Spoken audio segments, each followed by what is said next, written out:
We won! Justice! We won! Justice! We won! Justice! We won! Justice! जय गोरखा!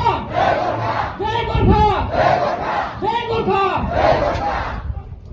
ये आवाज है उन लोगों की जो लोकतंत्र में भरोसा करते हैं। यह घटना है मणिपुर की और एक ऐसे चुनावी हिंसा से गोरखाली समाज के प्रत्याशी को आमना सामना करना पड़ा है, जिससे वाकई मणिपुर की जो वर्तमान भाजपा सरकार है वह कटघरे में है। भाजपा के कांगपोकपी के जो प्रत्याशी है उनके समर्थकों द्वारा गोरखाली समाज के एक उम्मीदवार सिमसिंग गुरुंग जो जनता दल यूनाइटेड से उम्मीदवार है, उनके पार्टी दफ्तर में घुस के काफी तोड़फोड़ की गई, उनके समर्थकों के साथ मारपीट की गई, यहाँ तक कि 9 राउंड फायरिंग जो मीडिया के साथी बता रहे हैं वह भी किया गया। इस तरह के चुनावी हिंसा के बीच मणिपुर के गोरखाली समाज के सामने बहुत बड़ा संकट खड़ा हो गया है। आपको बता दें कि सिमसिंग गुरुंग यहाँ पे इस बार गोरखाली समाज के एक जो चयन करके आपस में सलाह मशविरा करने के बाद एक मात्र उम्मीदवार के रूप में इस विधानसभा चुनाव में अपने भाग्य को आजमा रहे हैं। उनके इस चुनावी अभियान को तोड़ने के लिए सत्ता दल के भारतीय जनता पार्टी के कुछ असामाजिक कार्यकर्ताओं ने भयंकर तोड़फोड़ एवं यहाँ के लोगों को डराने का काम किया है।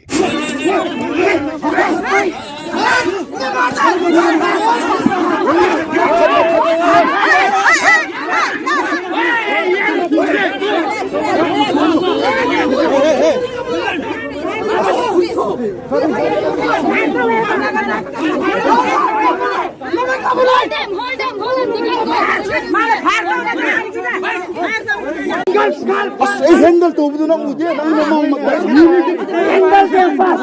Handle them fast. We are going to investigate here. You first handle them. We'll be handled. Police go! Police go! Police don't call me. Police. Even Why did you go? What do you give Mari Sase? What is that? I don't want to fight over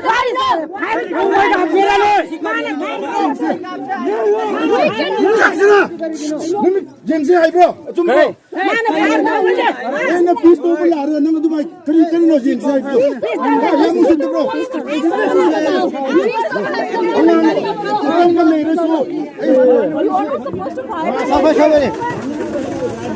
Ni bu ra ni ka bata bani ni. No ko ni ni bu bata ka bata bani ni.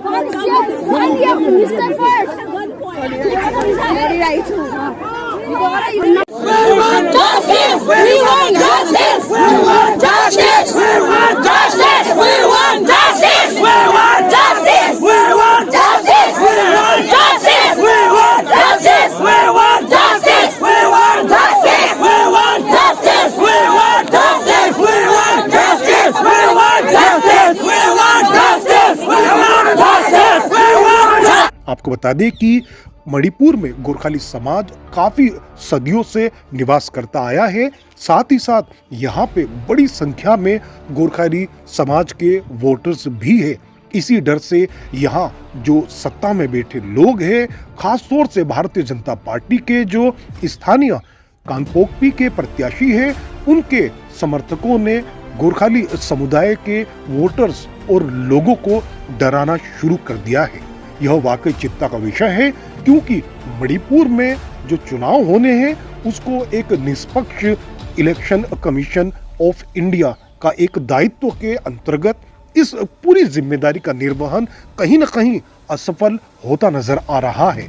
आपको बता दें कि जिस तरह से इस घटना के बाद मणिपुर में रहने वाले गोरखाली समाज ने एकता प्रदर्शित की है, वह वाकई काबिले तारीफ है। लेकिन इस मुहिम के पीछे कहीं न कहीं स्थानीय प्रशासन एवं पुलिस की तरफ से जो शून्यता दर्शाई गई है, चुप्पी साधी गई है, उससे भी कई बड़े सवाल खड़े होते हैं।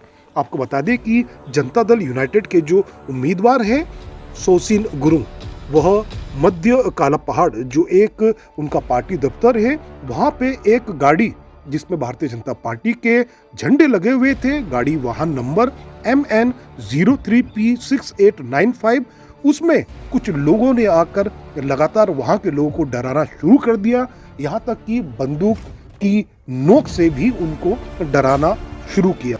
आपको बता दें कि लगभग 20 मिनट तक आतंक का माहौल बचाने के बाद भारतीय जनता पार्टी के इन कुकृत्य कार्यकर्ताओं ने यहाँ 20 लोगों के साथ मारपीट की, जिनको मामूली चोटें आई हैं। इस घटना के बाद गोरखा समुदाय ने जो 50 KPI AC, जो इस विधानसभा क्षेत्र का एक नाम है, चुनावी नाम है, वहां पे KNF के जो दल है उनके लोगों के द्वारा इस तरह की चुनावी हिंसा की खबरें मिलने के बाद कहीं न कहीं मणिपुर का गोरखाली समाज सहमा हुआ भी नजर आता है। कारण है कि सत्ता में बैठे जो लोग हैं, प्रशासन है, पुलिस है, वह इस पूरे मामले में कहीं से भी सहयोग करता हुआ दिखाई नहीं दे रहा है। आपको बता दें कि जो अलगाववादी संस्था या संघ संस्थाओं से जो वापस मूल धारा में आए हैं, ऐसे लोगों ने लगातार इस क्षेत्र के करीब 40% जो गोरखाली आबादी है उनको डराना धमकाना शुरू कर दिया है। इस पूरे घटनाक्रम के बाद मणिपुर के जो गोरखाली समाज है उन्होंने इस पूरे मामले में जॉइंट एक्शन कमेटी भी गठित की है। साथ ही साथ उन्होंने कई ऐसे विधानसभा क्षेत्र हैं जहां गोरखाली आबादी बहुत बड़ी संख्या में है, जैसे परसेन, गोपीबुंग, सोंगटुंग, काला पहाड़, लोअर अपर काला पहाड़ C, Timsina A, Timsina B जैसे क्षेत्रों में अति संवेदनशील इसको पोलिंग बूथ में बदलने की मांग इलेक्शन कमीशन ऑफ इंडिया से भी की है। आपको साथ ही साथ बता दें कि इस क्षेत्र में कई बार गोरखाली समाज से ही विधायक लगातार चुनते आए हैं, लेकिन 2012 और 17 के चुनाव में गोरखाली उम्मीदवार जीत हासिल नहीं कर पाए। कुछ 1000 वोट से वह चुनाव में हार गए। इस बार जनता दल यूनाइटेड के सिमसिंग गुरुंग मैदान में है एवं गोरखाली समाज उनको एक आवाज में समर्थन दे रहा है। शायद यही चिंता है कि जो सत्ता में बैठे हुए भारतीय जनता पार्टी के प्रत्याशी हैं, उनके समर्थक कार्यकर्ता गोरखा समाज के वोटर्स को दबाने की कोशिश करने लगे हैं। इस पूरे घटनाक्रम के बाद वीर गोरखा वेब टीवी ने जो ज्वाइंट एक्शन कमेटी है उनके कन्वीनर विज्ञान कोइराला से बात की एवं पूरी जानकारी लेने की कोशिश की। आइए सुनते हैं उनसे वीर गोरखा वेब टीवी ने क्या बात की। नमस्कार, हमारे साथ मौजूद है सीधे मणिपुर से इस पूरे घटनाक्रम के बाद ज्वाइंट एक्शन एक कमेटी बनाई गई जिसके कन्वीनर है विज्ञान कोइराला जी, आपका स्वागत है। जी नमस्ते। सबसे पहले जानना चाहेंगे विज्ञान जी, ये पूरा मामला क्या है? जी 16 तारीख रात को करीबन 8 बजे में जब हम लोग के कैंडिडेट है सोसिम गुरुंग 50I KP कॉन्स्टिट्यूएंसी के, उनके ऑफिस पे कुछ लड़के लोग ऐसे ही काम कर रहे थे ऑफिस के। तो करीबन 8 बजे में एक स्कॉर्पियो में 3 आदमी आए जो बीजेपी के सपोर्टर थे और उनका गाड़ी पे बीजेपी का झंडा भी था जी। तो वो तीनों आके पूछने लगे कि यहाँ का निंगथो बोलते हैं, जो गांव का चेयरमैन होता है यहाँ पे मणिपुर में, तो यहाँ का निंगथो कौन है, तुम लोग कौन हो, जेडीयू के सपोर्टर तुम लोग कौन हो, सोसिम के सपोर्टर बोल के उन लोग को डराने धमकाने लगे। तो एक बंदा आगे जाके पूछने लगा कि क्या हुआ, क्या बात है। तो गाड़ी से एक आदमी निकल के उसको पिस्तौल दिखा के उसको धमकाने लगा कि मैं तुमको शूट करूंगा, तुम कौन होते हो बोल के उसको हाथापाई करने लगा। तो हाथापाई के दौरान में उन्होंने ये भी कहा कि हम लोग तुम लोग पहचानते नहीं हम लोग कौन है, हम लोग केएनएफ से, तुम लोग क्या कर सकते हो, तुम लोग कितना दिन रहोगे यहाँ पे, हम लोग भी देखेंगे कि तुम लोग कब तक रहोगे बोल के उन लोग को हाथापाई करने लगे। तो इसी दौरान ये हल्ला गुल्ला सुनने में कुछ लड़के जो ये ऑफिस के करीब थे और बाकी जो महिलाएं भी थी ये ऑफिस के आसपास में, वो लोग सब ये घटना स्थल पे पहुंची। तो वहां पे जाके उन्होंने जो ये 3 बंदे थे बंदूक के साथ, इन लोग को घेराव करके इन लोग ने पकड़ के ऑफिस में बंद कर दिया। तो इसी दौरान इन्होंने फोन करके और रीइंफोर्समेंट बुला लिया। तो इसके सपोर्टर में दो और गाड़ी में बीजेपी के सपोर्टर आके वहां पे ऐसे हाथापाई करने लगे। जो भी रास्ते में चल रहे थे, जैसे रास्ते में चलने वाला कोई भी व्यक्ति हो, उन लोग को ऐसे मारपीट करने लगे। बंदूक का जो नोक होता है, बंदूक का बट से उन लोग को पीटने लगे और धमकाने लगे कि हम लोग ये करेंगे वो करेंगे। तो ऐसे ही मामला गर्म हो रहा था, उत्तेजित हो रहा था। वहां पे लेडीज लोग भी आके सामने में आके उन्होंने जो एक बंदों को तो उन्होंने ऐसे ओवर पावर किया था, उन लोग ने पकड़ लिया था। तो कुछ समय बाद में पुलिस का एक मोबाइल यूनिट आया और उन्होंने बिना किसी को पूछे और बिना किसी को ये सिचुएशन क्या हुआ है कहानी को जाने बिना इन्होंने जो अपना लाइफ को सिक्योरिटी, इन्होंने अपना लाइफ रिस्क में रख के अपने बारे में नहीं सोच के, जिन्होंने जो बंदों ने 2 आदमी को पकड़ा था, जिसको इन्होंने ऑफिस में लॉक किया था, उसको छुड़ा दिया। तो इसी मामले में हम लोग का जो वहां पे घटनास्थल पे मौजूद थे आदमी लोग, वो सब गुस्सा होने लगे कि पुलिस आके कैसे इन लोग को छोड़ा दिया। पर फिर भी मामला शांत हुआ और वो लोग भी भाग के चले गए। तो इस मामले में अभी तक किसी तरह की पुलिस की तरफ से क्या आपको अभी तक का आश्वासन मिला है, उनकी तरफ से क्या एक्शन किया गया है? क्योंकि ये गंभीर आरोप है कि एक राजनीतिक पार्टी भाजपा के जो लोग हैं वो आके हमला कर रहे हैं। ये बहुत एक हिंसा, कहीं ना कहीं चुनावी हिंसा में भी शामिल होता है। आपको पुलिस प्रशासन की तरफ से क्या मदद मिली अभी तक? जी, जो केएनएफ है, केएनएफ एक सिग्नेटरी ऑफ ऑपरेशन सू जिसको बोलते हैं, ये सू साइन किया हुआ एक ग्रुप ऑर्गेनाइजेशन है। तो जो सू में ऑर्गेनाइजेशन होते हैं वो लोग हथियार लेके बाहर पे निकलना मना है, और स्पेशली इलेक्शन के दौरान भी उन लोग को बाहर घूमना इन लोग को मना है। तो इस मामले पे जब ये घटना हुआ, वहां पे पुलिस भी पहुंचे, पैरामिलिट्री फोर्सेस भी पहुंचे। हम लोग का जो पार्टी का लोग थे और गांव के सभी व्यक्ति, और यहाँ पे जैसे गोरखा वेलफेयर यूनियन हो गया, बाकी सारे जितना भी संगठन है, संस्थाएं, यहाँ के सभी आदमी भी पहुंचे थे। और वहाँ का ये जांच पड़ताल करने के बाद में ये जो जेसी फॉर्म हुआ, जेसी में से 1-2 बंदे जाके पुलिस स्टेशन पे इन्होंने एफआईआर के लिए रिपोर्ट दे दिया था। पर पुलिस ने एक सू मोटो केस डाल दिया है ये घटना को लेके। अभी किसी तरह का ठोस आश्वासन नहीं मिला है, और किसी तरह का ठोस हम लोग को ये करेंगे बोल के इन्होंने कुछ दिया भी नहीं है, सपोर्ट दिया नहीं है। तो इसी दौरान कल एक हम लोग ने धरना किया था, वहां पे एक शांति धरना किया था कि जी, कल एक शांति धरना किया था। हम लोग को एक आशा था कि सरकार की तरफ से कोई आएंगे, कोई आश्वासन देगा, कुछ होगा, कुछ एक्शन लेंगे, पर अभी तक कुछ हुआ नहीं है। ये एक तरह से 40% के आसपास आपके विधानसभा क्षेत्र में गोरखाली आबादी है।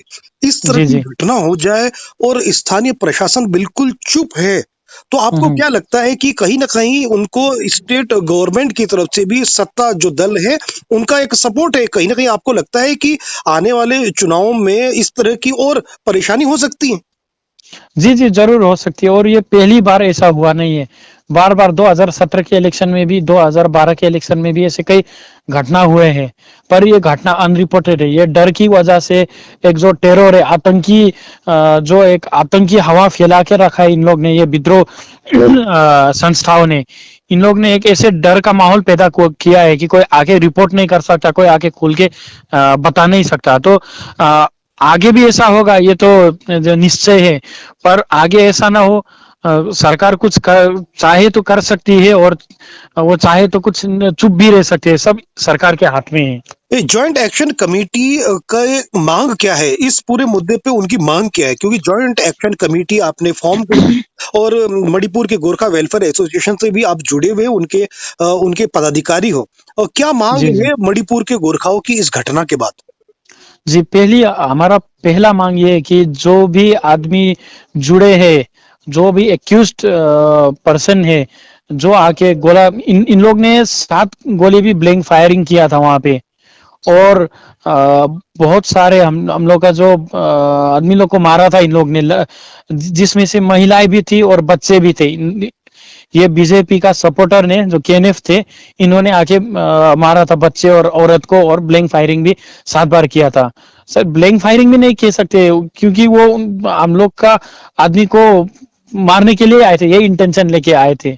तो अभी हम लोग का मांग ये है कि ये आगे के 3 आदमी और बाकी जो भी आके ये आतंक मचाने में लगे थे, इन लोग को जल्द से जल्द तुरंत गिरफ्तार किया जाए और कानूनी तरीका से इनको एक्शन लिया जाए, कानूनी कार्रवाई किया जाए।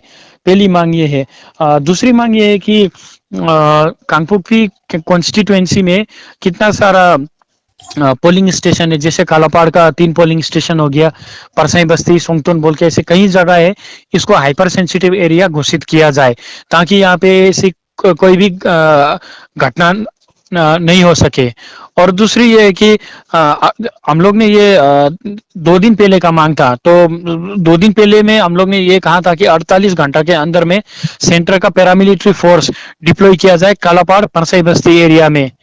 और ईसीआई को भी यही मांग हम लोग ने किया था कि कालापाड़ और संबंधित बाकी जो जगह है, हम लोग का गोरखा का जगह है, जहाँ पे गोरखा का पॉपुलेशन थोड़ा ज्यादा है, वहाँ पे फ्री एंड फेयर इलेक्शन हो, किसी का भी कोई भी अंडरग्राउंड गिरोह या कोई भी संस्था उसमें आके रोक टोक ना करे, कोई भी ऑपोजिशन ना कर सके। होंगे विज्ञान जी, कितने क्षेत्र ऐसे होंगे जहाँ पे गोरखाली काफी बड़ी एक अच्छी खासी आबादी में है? मणिपुर के चुनावी क्षेत्रों में कितने कितने क्षेत्र होंगे ऐसे? हम लोग का कांगपुकी कॉन्स्टिट्यूएंसी में 42 पोलिंग स्टेशन है। 42 पोलिंग स्टेशन में 42 या 44 होगा। तो इस पोलिंग स्टेशन में करीब 20 पोलिंग स्टेशन तो गोरखा मेजोरिटी के होंगे। तो 20 में से 12 हम लोग चाहते हैं कि 12 को हाइपर सेंसिटिव घोषित किया जाए। और ये भी घोषित, और एक और मांग है कि जो चुनाव के दिन 28 तारीख को और 27 तारीख को जो भी वोट डालने के लिए बाहर के आदमी है, जैसे इम्फाल एरिया में, इम्फाल में रहने वाले, इम्फाल पे काम करने वाले कांगपुकी क्षेत्र के आदमी, और बाहर कहीं से भी जो कांगपुकी केंद्र के है पर बाहर रह रहे, उन लोग को आने जाने में इन लोग को सिक्योरिटी प्रोवाइड किया जाए, सिक्योरिटी दिया जाए। क्योंकि पिछली बार भी यही हुआ है कि वो लोग वोट डालने के लिए जाते हैं और इनको बीच रास्ते में ही रोका जाता है। ये अंडरग्राउंड ऑर्गेनाइजेशन ये लोग रोकते हैं, उनको वोट देने ही नहीं देते हैं। और कई जगह पे बैलेट कैप्चरिंग, ये पूरा बूथ ही वो लोग कैप्चर करते हैं। तो ऐसा ना हो, ये भी एक मांग है हमारा। बिल्कुल। चलिए विज्ञान कोइराला जी, आपने एक अच्छी जानकारी दी। वाकई एक बहुत बड़ी घटना है कि राज्य के विकास में गोरखाली समाज हमेशा से मणिपुर के तत्पर रहा है। उनके समाज के एक प्रत्याशी के साथ उनके सत्ता में जो शामिल है, ऐसे तत्वों के लोग अराजकता फैला रहे हैं। आपने हमसे बात की और जानकारी दी, आपका बहुत बहुत धन्यवाद। जी जी। और मैं ये भी कहना चाहता हूँ कि मणिपुर में 1891 पे जैसे एंग्लो मणिपुरी वार हुआ था, तो उस समय में मणिपुर के पहले शहीद निरंजन सिंह सूबेदार थे, वो भी एक गोरखा थे। तो ऐसे हमने भारत को, तो हम लोग ने, गोरखाओं ने इतना सारा शहीद दिए, भारत के गोरखाओं ने अपना जान को खेल के, जान का दावा दे के, बहुत सारा शहीदों ने अपना जान गंवाए है। तो मणिपुर में भी दुर्गा मल्ला, निरंजन सिंह सूबेदार जैसे आदमी ने मणिपुर को बचाने के लिए, मणिपुर का राज्य बचाने के लिए अपना जान त्याग दिया था। तो हम लोग ने यहाँ पे अनेक प्रकार के कंट्रीब्यूशन किए। तो ये एक चीज भी सरकार को देखना चाहिए। और हम लोग एक शांतिपूर्वक कम्युनिटी है। हम आज तक कोई भी ऐसे सरकार या मणिपुर राज्य के खिलाफ में आज तक कुछ हम लोग किए ही नहीं है। तो सरकार को ये भी देखना चाहिए कि एक पीस लविंग कम्युनिटी है, और सरकार का काम है कि ये पीस लविंग कम्युनिटी को उनका फंडामेंटल राइट और डेमोक्रेटिक राइट देना चाहिए, और कैसे इंश्योर करना चाहिए। बिल्कुल, आपने हमें जानकारी दी। और इस पूरे मुद्दे पे आप अकेले नहीं हैं। भारत के जो 1.5 करोड़ गोरखा है, वह मणिपुर के एक एक गोरखा और जो मणिपुर राज्य के शांतिप्रिय लोग हैं, उनके साथ खड़े हैं। आपने हमसे बात की, आपका बहुत बहुत धन्यवाद। जी जी जी, धन्यवाद।